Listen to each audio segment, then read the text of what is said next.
They say it's a great offer. They always say that. Hey, contract. Are you an honest one? I don't think the paper can talk. The contract says it's an honest one, So that's good, right? but the polygraph says otherwise. It's all lies.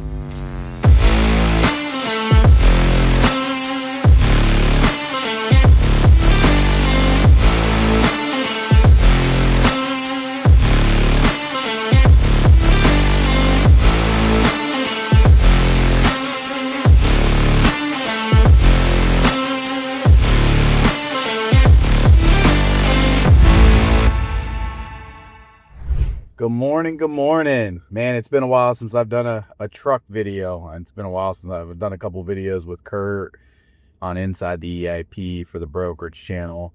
But I haven't done many.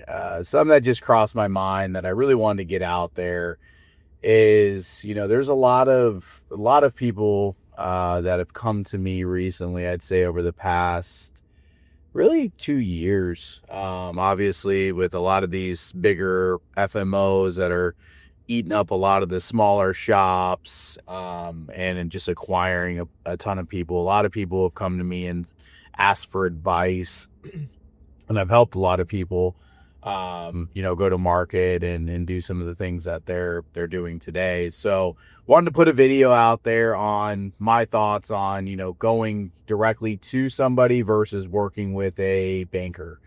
You know, obviously if you've got a relationship with a group that's looking to acquire you and you've worked with them for a number of years and you know the executive team, the leadership team, and you're happy, you know, that's one thing.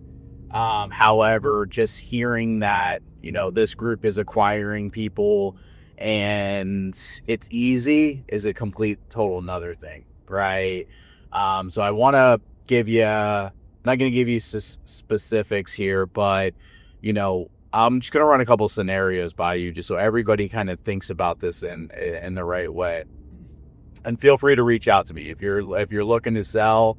I can introduce you to a couple bankers that I would recommend, that I'm personally, if we ever do look at bringing on a partner or selling the business or doing anything else along those lines, I will. I'm gonna go shop it. I'm gonna go shop it, okay, and I'm gonna go to a banker and essentially do that. But a couple things that you need to think about, right? You go to two groups. Well, you got two groups that are competing to get your business. You go to a banker, typically they're going to cast a really wide net. They're going to go out to, they're going to throw it out there. There's typically going to be 200 to 400 groups that are in that network, right? They're going to look at the original, I don't know what you call it. It's a deck, but I don't know if it's like a intro deck or what it is, right? I don't know where my glasses went. There they are. An intro deck and say, hey, am I interested? And then they request more information. They get a little bit more information about your business and then essentially raise their hand and say, hey, I'm interested. At that point, that banker is going to go through all the people that are interested. Let's just say that narrows it down to 30 groups. Okay. Now, and they're going to see if they align with what you're looking for, right? When you go to market, here's the big thing. Now, if you're just looking to exit because you want a fat payday, first off, shame on you. You should be thinking about, number one, your team members, right? Your employees. Number two, you should be thinking about your clients, right? And, you know, what is the greater good of your business if or when you leave? What is the structure? Are you looking to sell 100%, do a 3-year earn out, 2-year earn out, 5-year earn out, do a structure that way, you know, or are you looking to sell 51% of the business, 30% of the business, right? Everybody's deal structure is going to be a little different. What are you looking for, right? When you go to these groups that are out there that are acquiring, and you guys all know who I'm talking about, definitely for the ones that have thought about shopping or selling their business, right? Or bringing on a partner, that doesn't mean you have to sell your business, right? You could be bringing on a partner just to leverage cash, to take some chips off the table, whatever that case may be. My glasses keep fogging up on me. But again, just let me give you a scenario here. right? So you got those two groups, you know who those two groups are, right? Versus 30 groups. Okay. Now those 30 groups, right? Your banker, if you pick the right banker, is going to go identify probably 5 of those that fit what you're looking for, right? It's not, most of these guys are all going to get very close on the multiples, right? There's some of them that are going to offer you something obscene just because of the fact that they really want to get into the industry or they've got a real big use case for it, right? And you might hit a home run. I've heard of a few deals where it was just like, I'm like, holy crap, you got that multiple? Holy crap, that's your earnout? Holy crap, this, right? Very, very different, unique structures that are out there. But it's, what do you want for yourself? What do you want for your team? What do you want for your clients? What do you want for your business, right? I'm putting this video out there to help you, right? You as a business owner, right? It's not hard. And typically the structures, just so you're aware, typically the structures are going to be 1 to 3% of the deal. Now, you can get very unique how you structure it. You can say, hey, you get me up to this point. So let's just say you were shooting for a 10x multiple. You were shooting for a 10x multiple. I'll give you a couple scenarios here. You were shooting for a 10x multiple, and up to 10x, I'll give you 2% of the deal. Okay. Now, anything over 10x, I will give you 3.5% of the deal. Well, why do you structure it that way? That pushes them to go. Now, if you're cash intensive, or if you're money incentivized, obviously all of us are. There's a reason why we're selling the business, right?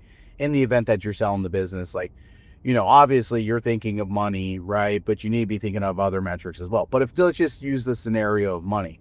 And that example, right? They're going to be pushed as your banker, right? They're going to be pushed to go find that best deal for you.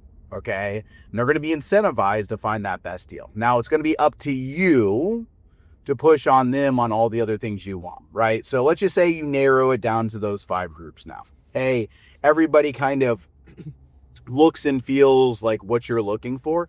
Now guess what you get to do? Now you get to go to dinner with these guys, right? You get to go spend a weekend with them. You get to go pick them. They don't get to pick you, right? You go to those 2 other groups, those 2 groups that I was saying before, right? They get to pick you. You don't get to pick them. And you want this to be on your terms, for you, your family, for your employees. You want this to be on your terms, not their terms. Okay? So, I recommend, everybody's like, 1 to 3% is a lot well, I promise you that at the end of the day, whenever you go to one of these other groups, you're going to wish you had somebody to help you out with the data lake, to help you out with due diligence, to help you out, point you in the right direction. You're going to get far more value out of the 1 to 3% than just going to one of these guys. I will tell you that I know probably 20 different groups over the past, say, 5 to 7 years. That's closer to 30 groups at this point. That have sold. Peers of mine, people that, I've called friends for many of years. And I'd say a third of them are happy. Okay. They're happy that they did the deal. And then 2/3 of them are not happy with the deal that they did. Well, guess what? 90% of those people, right, went straight to 2, maybe 3 groups that are out there versus actually going to market. Okay. It's not hard. Everybody think now, guys, if you're a $500,000 EBITDA shop, right, that's not going to work. You're probably going to need to be, there's going to be some bankers out there that will, or some, M&A groups, that'll do it for, that's, I'd say 2 million in EBITDA. And there are some groups out there, that I'm not going to name any names, but that won't touch you unless you're 10 million in EBITDA, right? So if you are interested, I'm more than happy to point you in the direction of some groups that I would recommend. I'll probably give you a couple names that are out there depending on kind of the size you are, and do an intro. But guys, the experience is amazing. I've now had 3 different of my peers go through this experience, right? And I've not heard one thing bad about it. Now obviously they've got a job to do. Obviously they're trying to get the deal done as well. And I will say this about the bankers, they're salespeople also, right? So you got to think about it this way. Obviously you hired them, they're in your corner. But one thing to pay attention to with a lot of these bankers is they want to get the deal done. Because if they don't get the deal done, guess what happens? They don't get paid. So you want to make sure that I'd say 90% of the time they've got your best interest in mind. The other 10% of the time they're trying to get the deal done to get it to the finish line, whatever way it is, so they get their 1 to 3%. So always keep that in the back of your head. When you are dealing with the banker, good guys, good gals, good team for the most part. If you're working with the right crew and they're not just being money hungry assholes, and some of them are. I've talked to a lot of groups. Obviously, we're a big company. I get a lot of bankers, M&A groups. PE, you name it. I have groups with PE, VC, M&A, bankers. I have conversations with a ton of different people. And obviously, we're not looking to sell or partner with anybody today, but I have those conversations to broaden my knowledge, and just kind of the industry, and also tell them, hey, listen, in the event that we are, just keep in touch with me, and then I'll reach out to you at that point. But if you do have any questions, feel free to reach out to me on LinkedIn. Or on social media. I'm not on much social media these days, but LinkedIn, social media, you can always find my email address on the website and reach out to me via email as well. Just make it a good email so I see it. But yeah, if you have any questions, feel free to ask, and hopefully this helps somebody out.